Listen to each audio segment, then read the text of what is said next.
There are distinct reasons that your habits never change, and it's probably not what everybody's telling you. The fundamental key to changing your habits is So it's New Year's Day, and you've made your yearly decision that you're going to start working out. Armed with newfound joy, you think nothing can stop you.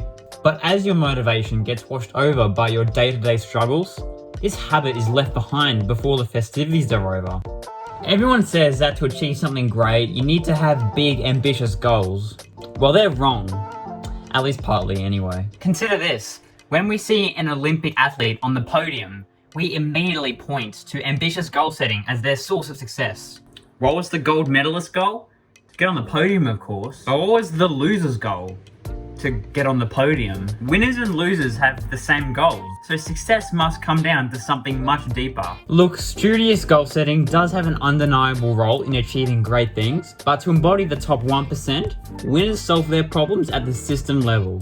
You have to ingrain the positive habits into your life so that they can serve you even on those rainy days where you don't feel so motivated.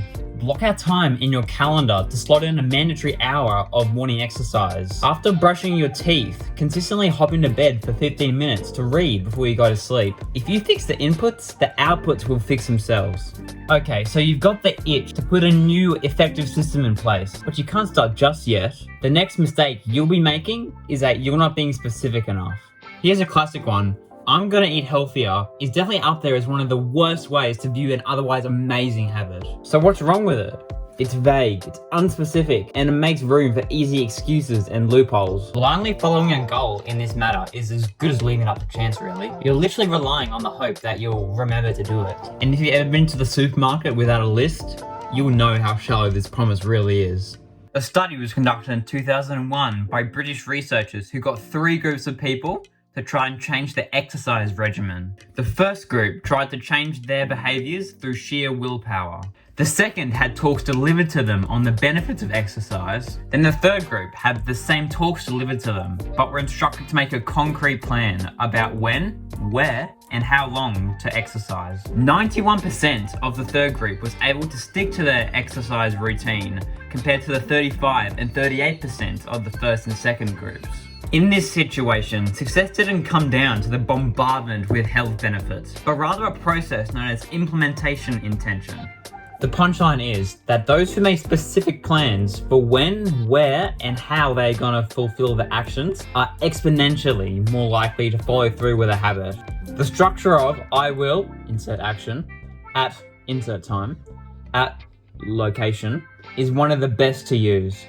For example, statements like, I will work out every day at 8 AM at the local gym, or I will only watch TikTok for 30 minutes at 2 PM on a given day, gets you leagues closer to embedding positive habits into your life than the other 98% who think that their corner-cutting methods will suffice.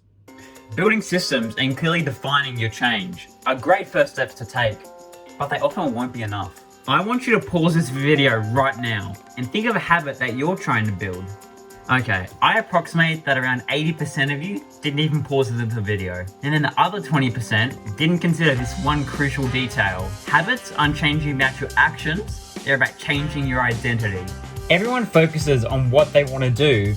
I want to eat healthier, I want to stop procrastinating, I want to whatever really. Recognition of a problem is a great place to start, but to enact real change, we need to go a step further.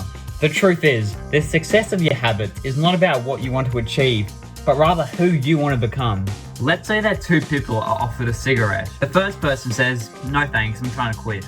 That may sound like forward thinking and motivation to the untrained eye, but in reality, it paints a perfect picture of a smoker who's simply trying to deny their identity. On the other hand, the second person says, no thanks, I'm not a smoker. This signals a positive shift in identity.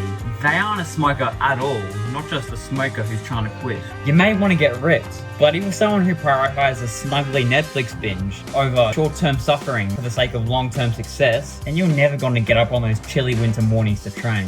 Let's switch it around. If you're known for your humongous biceps, then there's no way you're ever going to skip an arm day ever again, is there? When your actions and your identity are fully aligned, you're not pursuing a behavior change. just acting like the person you already believe yourself to be. So now you got your foolproof habit system and you're dialed in with exactly how you're going to do it. People have recognized so many effective ways to put a foolproof and comprehensive habit plan into action, but sheer willpower is definitely not one of them. Your conscious mind is almost powerless in stopping the unconscious brain, resulting in a habit that never ever lasts. That's because evolutionary, the purpose of a habit is to offload the work to your subconscious brain, leaving your conscious brain with space to do problems in the here and now. The answer to actually changing habits lies in the science of manipulating your unconscious brain and its habit cycle. There are, broadly speaking, two major ways to manipulate this habit cycle. The first one is replacement, where you just want to replace the harmful action with something that is equally satisfying but a much healthier alternative. If instead of your usual cigarette pack in the front car door, you get a lollipop, your brain will get that dopamine hit all the same. All thanks to genius past you. This won't do much immediately. I guess lollipops aren't really the healthiest alternative, but this can be repeated over and over again until the craving is satisfied with something that actually is good for you. Continuing with the same example, you could work down from lollipops to eventually land on something like fruit. Easy, simple, but highly effective. The second strategy revolves around changing the action's difficulty. If you want to stop binge eating when you get home from work, lock the cookie jar on the top shelf of the pantry where you'll need a ladder to get to it.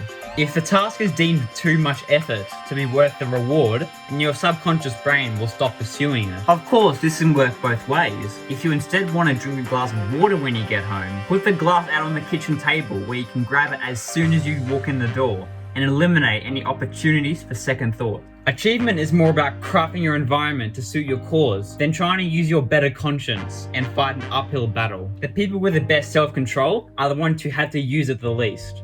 The fundamental key to changing your habits is being honest, building systems, and working smarter. But if you want to go further, take a look at this video about how social media trends have evolved over time and how you can bend them to your will.